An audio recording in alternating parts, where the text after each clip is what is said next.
y me dijo, es necesario que profetices otra vez sobre muchos pueblos, naciones, lenguas y reyes.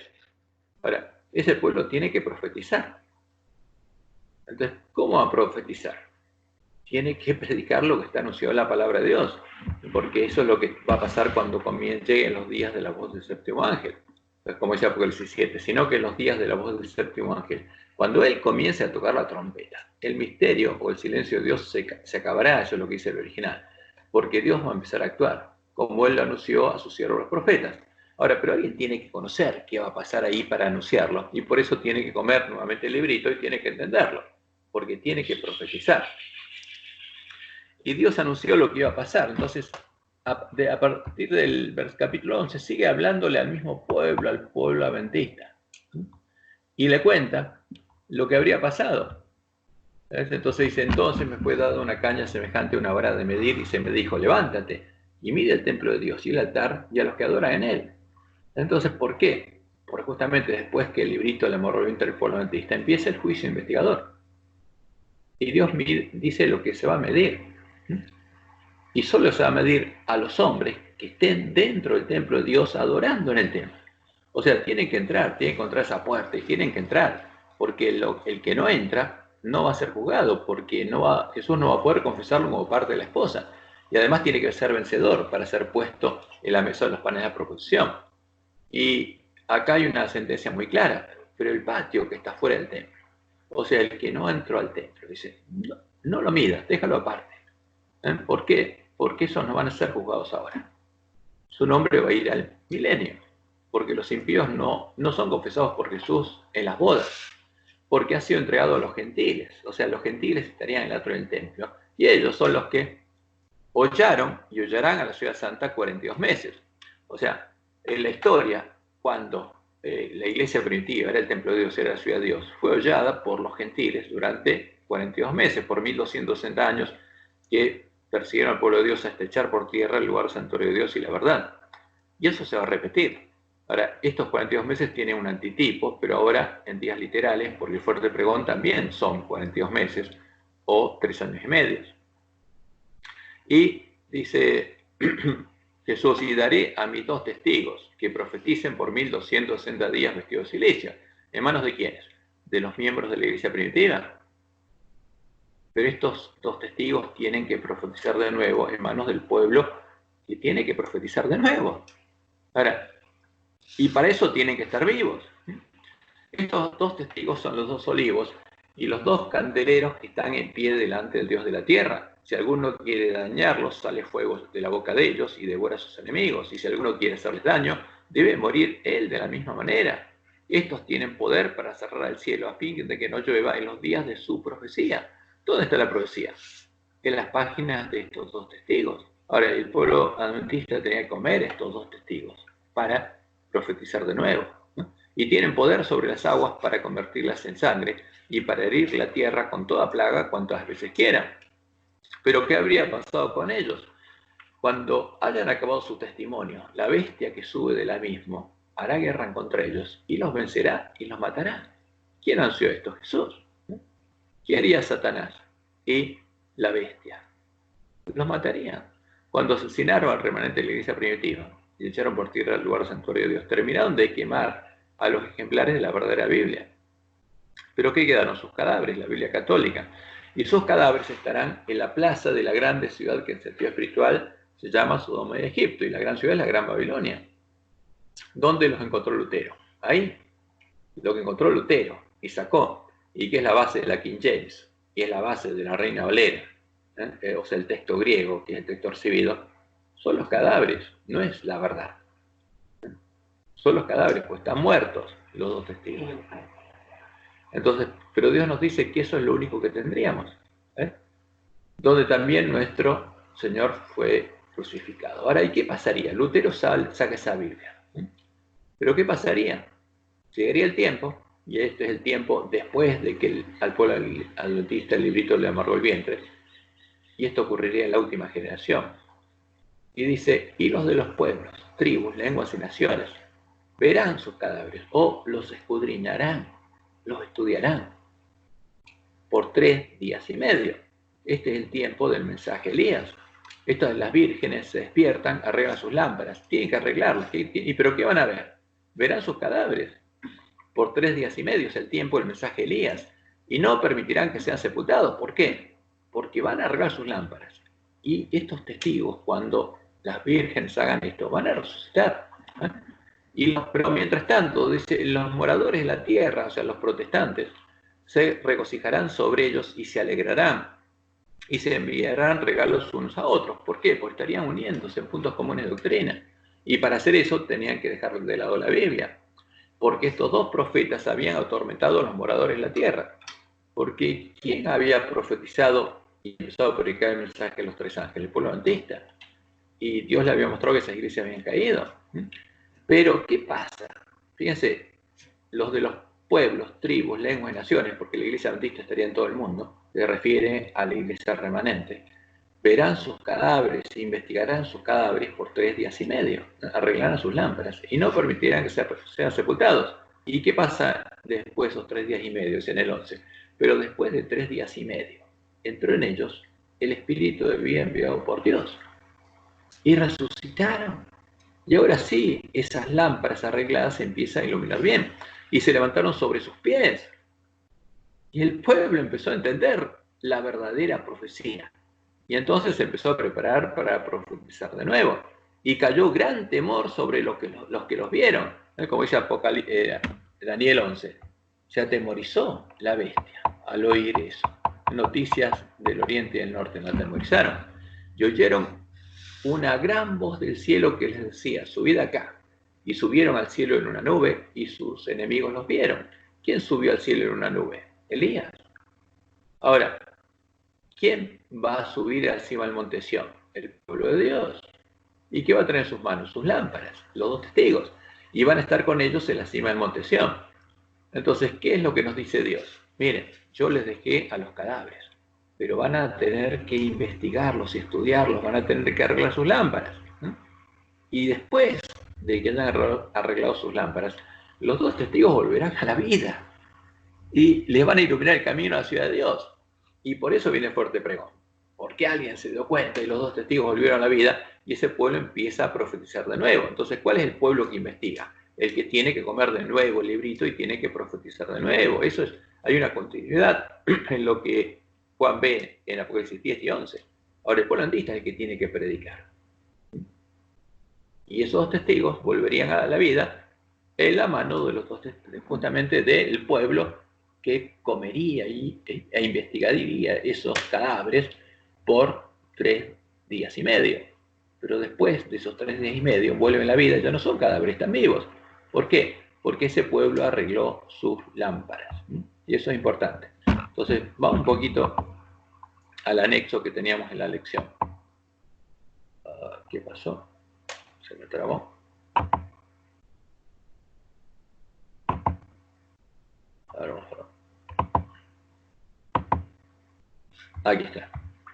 Entonces, el anexo que tenemos a partir de la página 15 es justamente es parte de escudriñar a los 2 testigos, a ver qué pasa con los cadáveres. O sea, ¿qué le hicieron a nuestros testigos, a los 2 testigos?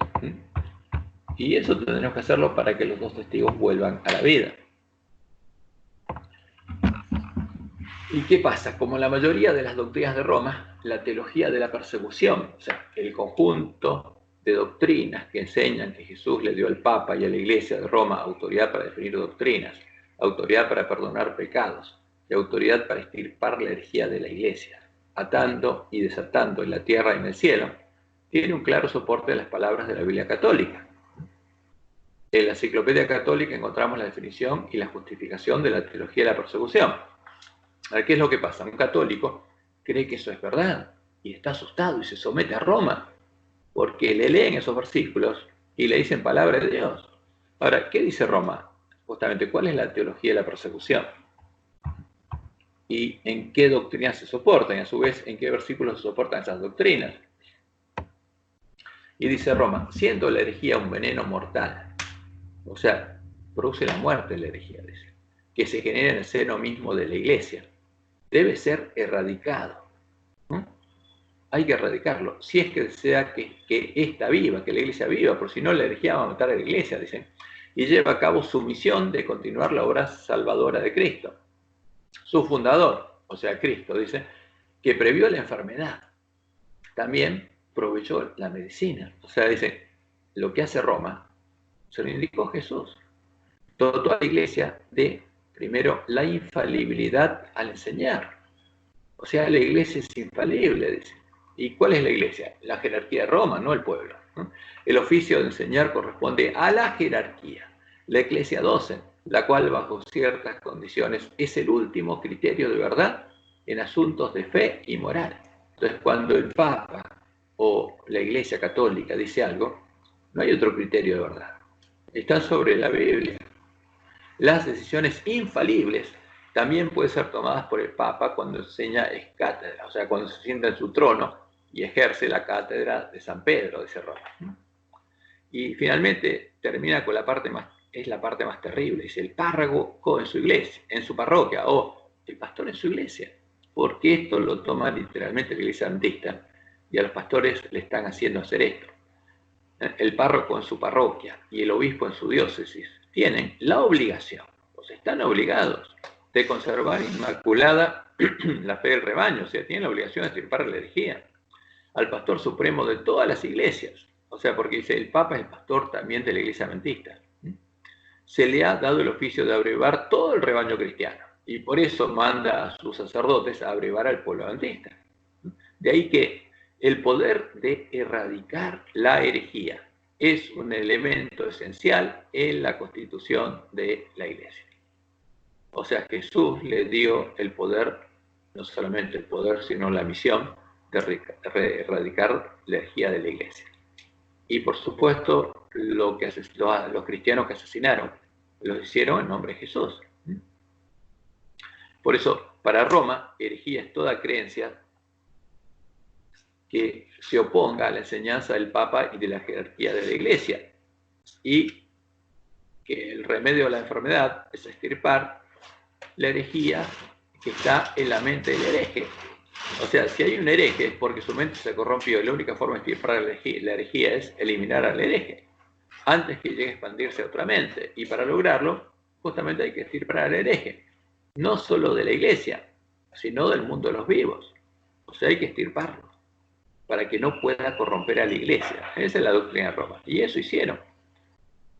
Ahora, ¿en qué se basa esta doctrina?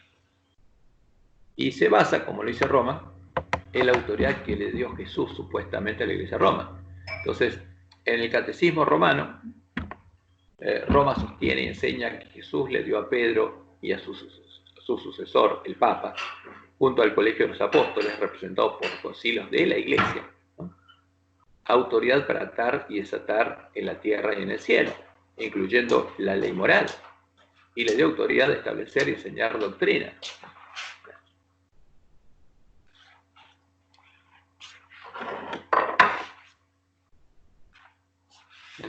Entonces, en el artículo 553 del Catecismo leemos: Jesús ha confiado a Pedro una autoridad específica. A ti te daré las llaves del reino de los cielos, y lo que ates en la tierra quedará atado en los cielos, y lo que desates en la tierra quedará desatado en los cielos. Y está escrito en nuestras Biblias, está en Mateo 16, 19. Entonces, Jesús le dio esto a Pedro, entonces él podía cambiar cualquier cosa, y lo que él cambiara se cambiaría en el cielo. Pero está escrito. Y después sigue indicando el catecismo: el poder de las llaves designa la autoridad para gobernar la casa de Dios. O sea, el que gobierna la iglesia es el Papa, incluyendo la iglesia adventista. Porque si es parte de la iglesia, él es el que gobierna la casa de Dios. Ahora, pero en la iglesia primitiva el que gobernaba era Cristo. Por eso este es el anticristo, es uno de los anticristos. Y el otro es Satanás. Entonces, por eso dice: el poder de las llaves designa la autoridad para gobernar la casa de Dios, que es la iglesia. Jesús, el buen pastor, confirmó este encargo después de su resurrección y le dijo a Pedro: apacienta a mis ovejas. El poder de atar y desatar significa la autoridad para absolver los pecados. Fíjense que Jesús, dicen, le dio autoridad para perdonar pecados, pronunciar sentencias doctrinales y tomar decisiones disciplinarias en la iglesia.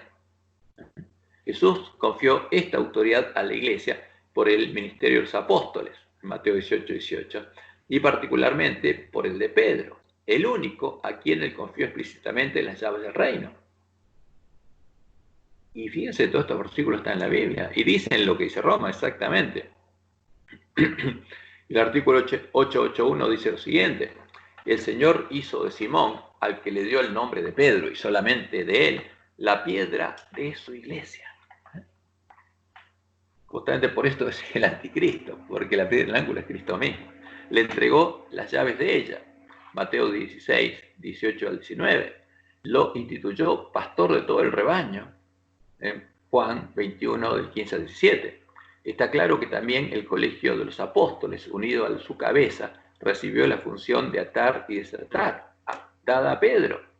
Este oficio pastoral de Pedro y de los demás apóstoles pertenece a los cimientos de la iglesia, ¿no? Porque es el fundamento de la iglesia. Y se continúa por los obispos bajo el primado del Papa. Entonces sigue diciendo ahora en el artículo 882. El Papa, obispo de Roma y sucesor de Pedro, es el principio y fundamento perpetuo y visible de unidad, tanto de los obispos como de la muchedumbre de los fieles. ¿Por qué? La verdadera iglesia de Cristo está unida a Cristo, pero ahora sí, la piedra fundamental es el Papa. Para estar unido a la iglesia hay que estar unido al Papa, ¿no? Al anticristo. El pontífice romano, en efecto, tiene en la iglesia, en virtud de su función, vicario de Cristo y pastor de toda la iglesia, la potestad plena, suprema y universal. O sea, ¿qué es? Un rey que tiene plena potestad, suprema y universal, tiene la suma de los poderes. Es un rey. Por eso, cada papa que sube se siente en su trono y es el reinado. Ahora estamos en el reinado de Francisco y es el rey. Y tiene plena, suprema y universal autoridad. Y universal implica que también la tiene en el cielo, porque lo que él ataca se ata en el cielo y lo que se desata acá se desata en el cielo. Y a eso le agregó el infierno, porque cuando Constantino le dio la tiara, la triple corona pontificia, por eso ahora tiene dos llaves. Tiene autoridad en el cielo, en la tierra y en el infierno. Y esa plena potestad la puede ejercer siempre con entera libertad, porque es plenipotenciario, ¿no? Es todopoderoso. Al hacer partícipes a los apóstoles de su propio poder de perdonar los pecados. Y ahora fíjense, en el artículo 1444, Roma dice que Jesús le dio a los apóstoles autoridad y poder para perdonar pecados. Ahora, pero Jesús fue muy claro, esto es una barbaridad, porque ¿qué dijo él? Ni una jota ni un tilde cambiará de la ley. ¿Y cómo era el perdón de los pecados en medio de Israel? El único que perdonaba era ¿quién? Jehová. ¿Dónde? En el templo. Y a nosotros nos enseñó a orarle a nuestro Padre y pedirle el perdón a Él. ¿Y qué haría Jesús? Sería nuestro sacerdote, nuestro mediador, pero no el que perdona los pecados, porque hay uno solo que perdona pecados. Entonces Jesús no tenía ningún poder propio de perdonar los pecados, porque Él no iba a violar la ley. Él no se iba a poner como otro camino para obtener el perdón, sino como el camino al Padre.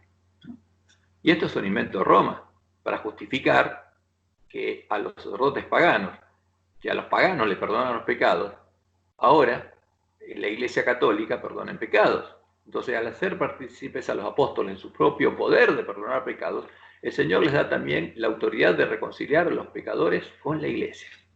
Esta dimensión eclesial de su tarea se expresa particularmente en las palabras solemnes de Cristo a Simón Pedro: a ti te daré las llaves del reino. Y lo que ates en la tierra quedará atado en los cielos, y lo que desates en la tierra quedará desatado en los cielos. ¿Qué quiere decir esto?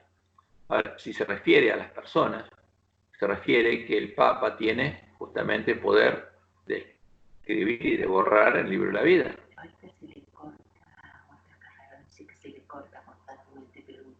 ¿A ustedes se les corta o se escucha la comunicación? No, para nada. No, para nada. Yo había preguntado porque se me cortaba, pero ahora... Buenísimo, buenísimo. Entonces, fíjese, esto es lo que dice Roma. Entonces, por eso uno tiene que conocer esto, por un católico cree en esto. Y sigue diciendo el catecismo. Está claro que también el colegio de los apóstoles se unió a su cabeza, según Mateo 18, 18, 28 y 6 al 20, recibió la función de atar y desatar dada a Pedro. Y eso está escrito también en Mateo. Y el 1445, artículo 1445 dice, las palabras atar y desatar significan a aquel a quien excluyáis de vuestra comunión, que lo borre los libros de la iglesia, será excluido de la comunión de Dios, o sea, será borrado del libro de la vida. Aquel a quien que recibáis de nuevo en vuestra comunión, Dios lo cogerá también en la suya. O sea, el que se arrepiente y vaya a hacer rodillas del Papa, y el Papa lo acepte de nuevo, Dios también, porque la única voluntad suprema es la del Papa. La voluntad de Dios está sujeta a la del Papa. La reconciliación con la Iglesia es inseparable de la reconciliación con Dios. Y justamente está buscando poder. Esto es el catecismo. Ahora, ¿lo dice la Biblia católica? Sí. ¿Tiene soporte esta doctrina que es terrible en la Biblia católica? Sí. Y lo triste es que los mismos versículos lo están usando en nuestra Iglesia para justificar la autoridad de la Iglesia. Porque los lobos le están haciendo seguir el mismo camino que Roma. Y como el mismo camino que siguieron las iglesias caídas, y va a terminar como Dios lo anunció en la persecución. Analicemos qué dicen cada uno de estos pasajes del Nuevo Testamento de la Biblia Católica para ver si indican lo que dice Roma, si dan soporte a las doctrinas de Roma. Entonces Mateo 16, 18 y 19 dice esto: yo también te digo que tú eres Pedro, y sobre esta roca edificaré mi iglesia, y las puertas del Hades no prevalecerán contra ella. Y a ti te daré las llaves del reino de los cielos. Y todo lo que atares en la tierra será atado en los cielos, y todo lo que se atares en la tierra será desatado en los cielos. ¿Dice esto la Biblia? Sí. Ahora, si nosotros decimos, bueno, yo creo a estas palabras, entonces me tengo que sujetar al Papa. Pero vamos a analizar después bien estas palabras, porque Jesús nos dijo que tenemos que observarlos cada vez y analizar y estudiarlos a la ley del testimonio. Es evidente que este primer pasaje apoya a la tesis de Roma, porque está reflejada la tesis de Roma directamente, indicando que Jesús estableció a Pedro como el fundamento de su iglesia y como su representante, dado que indica que Jesús le dio las llaves del reino y la autoridad de atar y desatar en la tierra y en el cielo, lo que para Roma es la autoridad de gobernar la iglesia, de cambiar la ley moral, de absorber los pecados, de pronunciar sentencias doctrinales y de tomar decisiones disciplinarias en la iglesia. O sea, de borrar o volver a escribir en la iglesia.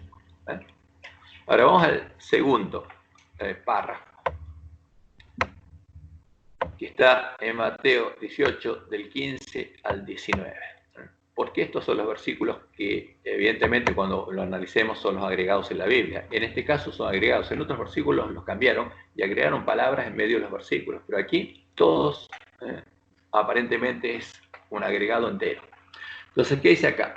Por tanto, si tu hermano pega contra ti, ve y repréndele estando tú y él solos. Si te oyere, has ganado a tu hermano. Hasta ahí está perfecto.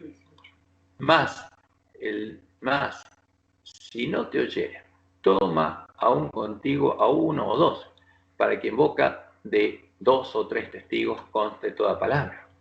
Y eso es lo que se hace en nuestra iglesia. Y si no los oyere a ellos, dilo a la iglesia. Y si no oyere a la iglesia, tenle por gentil y publicano. Ya está. Sácalo de la iglesia. De cierto os digo que todo lo que atéis en la iglesia, en la tierra, será todo en el cielo. O sea, en el contexto de esto que le está diciendo. Ahora, si ustedes lo borran de la iglesia, será borrado en el cielo. Y si lo unen a la iglesia, será unido en el cielo. Y todo lo que se atéis en la tierra será desatado en el cielo. Otra vez os digo que si 2 de vosotros se pusieren de acuerdo en la tierra acerca de cualquier cosa que pidieren, les será hecho por mi Padre que está en los cielos. Ahora, 2 se ponen de acuerdo en matar a alguien. Y esto es una locura, pero está escrito. Ahora, vamos a analizarlo bien. porque Jesús dijo que estudiemos a los cadáveres y pongamos esto a la luz de toda la palabra de Dios. Este segundo pasaje también apoya a la tesis de Roma, que indica que Jesús le dio autoridad de atar y desatar al colegio de los apóstoles, porque acá no le habla a Pedro, le habla a los apóstoles, a todos. Entonces le dice a ellos, os digo que todo lo que atéis, no le dice a Pedro todo lo que ates, no, a ellos en conjunto, en la tierra, será desatado en el cielo, y todo lo que desatéis en la tierra será desatado en el cielo. O sea, sí, y esto lo usan en la iglesia adventista. Si se establece una junta de iglesia y la junta ata o desata, es lo mismo. Ahora, entonces, y justamente este segundo pasaje apoya la tesis de Roma, que indica que Jesús le dio la autoridad de atar y desatar al colegio de los apóstoles. En nuestra iglesia, a la junta de iglesia, o una junta de una asociación, de la unión, de la división, o, ¿qué cosa?, a la asamblea general de la iglesia. A los representantes de la iglesia que tienen esa autoridad cuando se reúnen y se ponen de acuerdo en sus concilios, incluyendo el derecho de borrar de la iglesia el nombre de los que no oyen y obedecen a la iglesia, o, como interpreta Roma, el deber de extirpar la herejía. Pero, ¿es verdadero o falso el testimonio de estas palabras del Nuevo Testamento? Y Jesús nos dijo que examinemos los cadáveres. Lo probaremos siguiendo el método que Dios nos dio para arreglar nuestras lámparas. ¿Y cuál es? A la ley del testimonio, empezando por eso. Entonces, lo primero que debemos hacer es buscar comprobar la coherencia del testimonio de un testigo. En este caso, el Nuevo Testamento. Porque fíjense, cuando estudiamos esta lección de este trimestre, esto nos dicen nuestros teólogos. Ahora, pero como decía la lección de esta semana, dicen pero no hacen. Entonces, pero el pueblo de Dios tiene que hacerlo, tiene que examinar los cadáveres completos. Entonces, cuando estudiamos este tema específico, encontramos que el testimonio de estos dos pasajes sobre las que supuestamente fueron las palabras de Jesús es totalmente contradictorio con las palabras de Jesús registradas en los otros pasajes del Nuevo Testamento, y específicamente en el contexto de estos pasajes. Ahora, primero, ¿qué encontramos? Vamos a analizar algunas de las contradicciones que encontramos. Jesús dijo que en el reino de Dios, en su iglesia, no habría un discípulo que fuera mayor que sus compañeros, porque estaban peleando a ver quién iba a ser el mayor. Este principio es totalmente incompatible con el haberle dado antes a Pedro. Fíjense, porque esto aparece en Mateo 20, 25 al 27, pues estaban peleando. Pero si Jesús lo hubiera definido en el tiempo de Mateo 16, 18 al 19, ya estaría definido, no habría pelea. Entonces este principio es totalmente incompatible con el haberle dado antes a Pedro, como está registrado en Mateo 16, 18 al 19, el gobierno de la iglesia, para que se enseñoree de ella. Entonces, ¿cuál de las dos afirmaciones es la verdadera? Y leemos aquí en Mateo 20, 25 al 27. Entonces Jesús llamándolos dijo, ¿sabéis que los gobernantes de las naciones se enseñorean de ellas? Son reyes. Y los que son grandes ejercen sobre ellas potestad, como lo hace el Papa ahora. Más, entre vosotros no será así. Ahora, Jesús dijo que en la iglesia de él no va a pasar lo que hace el Papa, sino que el que quiera hacerse grande entre vosotros será vuestro servidor, y el que quiera ser el primero entre vosotros será vuestro siervo. Segunda cita, la encontramos en 1 de Pedro 2:4. Y acá Pedro mismo indicó, citando Isaías 28:16, que la piedra del ángulo sobre la que estaba edificada la iglesia, la piedra del ángulo del templo de Jehová, era Cristo, no él. 1 de Pedro 2:4. Y Pedro nos dice, justamente a los que entran al reino de Dios, acercándoos a él, piedra viva. Él es la piedra y está vivo. Desechada ciertamente de los hombres, más para Dios escogida y preciosa. Por el Cristo era la piedra del ángulo del templo de Jehová y la cabeza de la iglesia, no Pedro. Y está claro en la Biblia. Tercer punto. Sabiendo que habría un falso Jesús que le daría las llaves de su reino al Papa, en el mensaje al ángel de Filadelfia, al ángel de la Iglesia de Reforma, que salió de Roma y debía buscar y encontrar la verdad, el santo, el verdadero Jesús, nos indica que él no le dio las llaves de su reino a nadie. Y leemos Apocalipsis 3:7. Escribe el ángel de la iglesia en Filadelfia. Esto dice el santo, el verdadero, porque hay uno falso. Es el que le dio las llaves al Papa. El que tiene la llave de David. O sea, Jesús dice, yo tengo la llave de David y es una. El Papa tiene dos. porque tiene el cielo y el infierno, pero las que tengo yo es la única, es el reino de Dios. El que abre y ninguno cierra, y cierra y ninguno abre. Ahora, esta es la verdad. Y Jesús indicó que hasta que pasen el cielo a la tierra, ni una jota ni una tilde cambiarían de la ley, lo cual es totalmente contradictorio a darle a sus discípulos autoridad de cambiarla. La autoridad de atar y desatar cualquier cosa, o la autoridad de perdonar pecados. Y Jesús dice en Mateo 5, 17 al 18, no penséis que he venido para abrogar la ley o los profetas, no he venido para abrogar, sino para cumplir. O sea, él vino, como dice Pablo, a la tierra como hombre, nacido de mujer y nacido bajo la ley, para cumplir la ley, porque si no cumplía, no vencía. Ahora, él no se iba a poner a perdonar pecados, ¿no? Porque si un hombre hacía eso era una abominación. Porque de cierto os digo que hasta que pase en el cielo y la tierra ni una jota ni una tilde pasará la ley hasta que todo se haya cumplido. Y el mismo Mateo 5, él dice que entonces que cuando uno va al templo a pedirle perdón a Dios y llevando su ofrenda, no va a Jesús a pedirle perdón, va al templo a llevar su ofrenda ante el Padre, porque hasta que él no muriera, la ley seguía funcionando así. Entonces, ¿qué pasaba? Tenía que ahorrarse la ley. Si tenía un problema con su hermano, tenía que arreglarlo antes de ir al Padre, porque si no, no estaba cumpliendo la ley. Ahora, y una vez que se hubiera reconciliado con su hermano, sí, que fuera al templo y llevara su ofrenda, iba a ser perdonado. ¿Jesús creó otro camino? No, no había otro camino. Por eso hay que tener mucho cuidado cuando uno lee las palabras de la Biblia católica, porque Roma puso a Jesús perdonando pecados, ¿para qué? Porque dice Jesús nos dio a nosotros autoridad para perdonar pecados, entonces Jesús tendría que estar perdonando pecados. Y es mentira, porque hubiera cambiado la ley y los profetas. En vez de someterse a la ley, hubiera hecho lo que hace el Papa, se pone en lugar de Dios y empieza a perdonar pecados. Es una barbaridad. Pero Roma tenía que poner a Jesús perdonando pecados, ¿para qué? Para poder decir que Jesús le delegó ese poder. Pero es una mentira. Porque Jesús fue claro. Él vino a cumplir la ley. No he venido para abrogar ni para violar, sino para cumplir. Ahora, sigamos un poquito. Quinto, Pablo nos indica que sería el hombre de pecado y que pretendería sentarse en el templo de Dios como Dios haciéndose pasar por Dios. Y que tendría autoridad sobre toda la iglesia. Pero con respecto a la venida de nuestro Señor Jesucristo, nadie os engaña en ninguna manera, porque no vendrá sin que antes venga la apostasía y se manifieste el hombre de pecado, el hijo de perdición, el cual se opone y se levanta contra todo lo que se llama Dios o es objeto de culto, tanto que se sienta en el templo de Dios como Dios haciéndose pasar por Dios. A ver, Pedro no había hecho esto. Pedro no estaba perdonando pecado. No estaba, digamos, gobernando sobre Pablo y sobre toda la iglesia. Era un verso, es un verso de Roma. El que haría esto sería el hombre de pecado.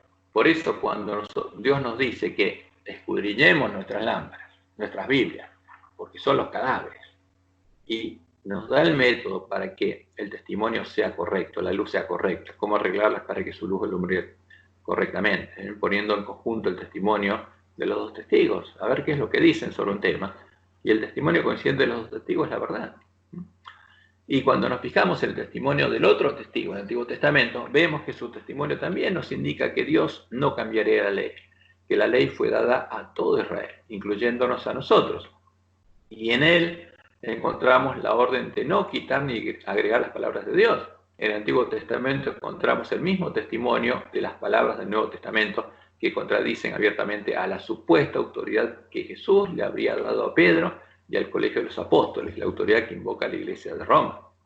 Y leemos en Deuteronomio 12:32, cuidarás de hacer todo lo que yo te mando.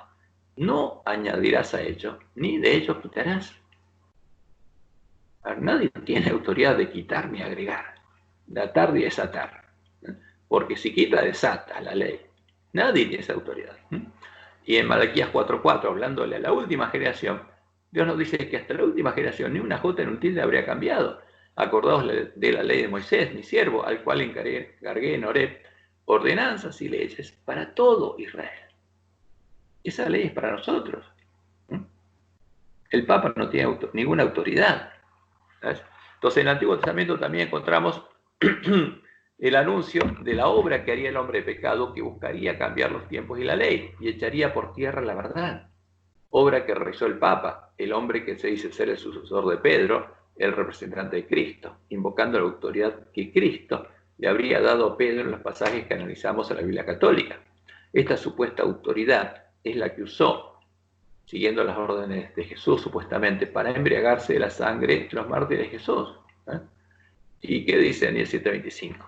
Y hablará palabras contra el Altísimo, porque buscará ponerse en lugar de Dios como lo hizo Satanás en el cielo. Y a los santos del Altísimo quebrantará, asesinará al pueblo que conoce a su Dios, y pensará en cambiar los tiempos y la ley. Y justamente dice que Jesús le dio la autoridad para hacerlo, pero el que le dio esa autoridad es el dragón, porque el que le dio su trono, su poder y su autoridad es Satanás, y serán entregados en su mano hasta tiempos y medio tiempo. Y cuando vemos este testimonio claro, que Jesús no le dio ninguna autoridad, y tampoco se la dio Dios, sino se la dio Satanás. Y el claro y coincidente testimonio de los dos testigos, que así tendríamos que arreglar nuestras lámparas, contradice al de los pasajes autorizados por Roma para dar sustento a su doctrina. Y por eso ese testimonio resulta ser un falso testimonio. Entonces, si hacemos esto con todos los temas de la Biblia, vamos a encontrar cuál es el verdadero testimonio, el original. Y los cadáveres de los dos testigos van a resucitar. Eso es lo que nos dice Dios que tenemos que hacer. Y nadie nos va a poder engañar. Y vamos a poder subir hasta la cima del monte Sión con los dos testigos, porque eso anuncia la profecía. Y va a haber un pueblo que va a poder profetizar de nuevo con los dos testigos estando vivos en sus manos. Entonces vamos a dar una segunda mirada al contexto de estos textos. Aquí hizo Roma. Entonces, cuando analizamos... ¿Qué? No sé.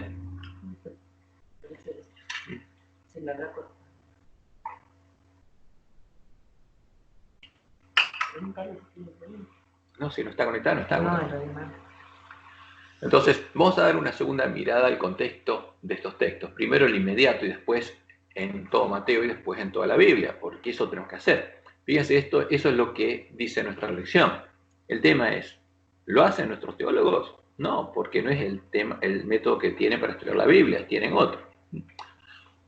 Entonces, cuando analizamos el contexto inmediato de estos textos, nos damos cuenta que estos pasajes resultan ser un burdo agregado, insertado, o sea, enteramente insertado. En algunos casos, como en Hebreos, cambiaron las palabras. Acá insertaron pasajes enteros. En el texto, que parece ser el original, que tampoco no sabemos si cambiaron algo en eso, sin que el que lo hiciera se preocupara demasiado de integrarlo en su contexto. ¿Por qué? Porque los romanos, ¿qué hacen? Va alguien católico de la iglesia, como no tenía prohibido leer la Biblia, solo escucha al sacerdote, que le lee estos versículos y le dice palabra de Dios y ya está. Ninguno va a leer y buscar a ver, justamente. El problema es que para Roma es que Lutero sacó esa Biblia y se la dio al pueblo. Por eso Roma persiguió y asesinó al que tenía una Biblia. Entonces leemos en Mateo 16:13 en adelante. Viniendo Jesús a la región de Cesarea de Filipo, preguntó a sus discípulos diciendo, ¿quién dicen los hombres? ¿Quién dicen los hombres que es el Hijo del Hombre? Ellos le dijeron, unos Juan el Bautista, otros Elías, otros Jeremías, o algunos de los profetas. Él les dijo, ¿y vosotros quién decís que soy yo? Respondiendo Simón Pedro dijo, tú eres el Cristo, el Hijo del Dios viviente. Ahora, tú eres el Mesías, el Hijo del Dios viviente. Y era la verdad. Entonces le respondió Jesús y le dijo, bienaventurado eres, Simón, hijo de Jonás, porque no te lo reveló carne y sangre, sino mi Padre que está en los cielos. O sea, ¿cómo llegaste a saberlo eso? Porque Dios te lo reveló. Entonces, y justamente si saltamos los dos versículos insertados, vemos como la coherencia en el texto. Entonces, Jesús mandó a sus discípulos que a nadie dijesen que él era Jesús el Cristo. Entonces Pedro dice eso y entonces inmediatamente Jesús le dice esto. Pero ahora en el medio le agregaron esto. ¿Y qué dice? Y yo también te digo que tú eres Pedro. Pero esto es un verso. Vamos a ver porque es incoherente con el resto de las palabras de Jesús y con el resto de toda la Biblia. Pero podemos observar que sí las palabras en los versículos 18 y 19, que dan soporte a las doctrinas de Roma, pero contradice el testimonio común de los dos testigos, el texto de Mateo 16 resulta coherente. O sea, por eso resulta evidente que es un agregado, un burdo agregado. Pero además, si seguimos leyendo Mateo, también resulta incoherente con su contexto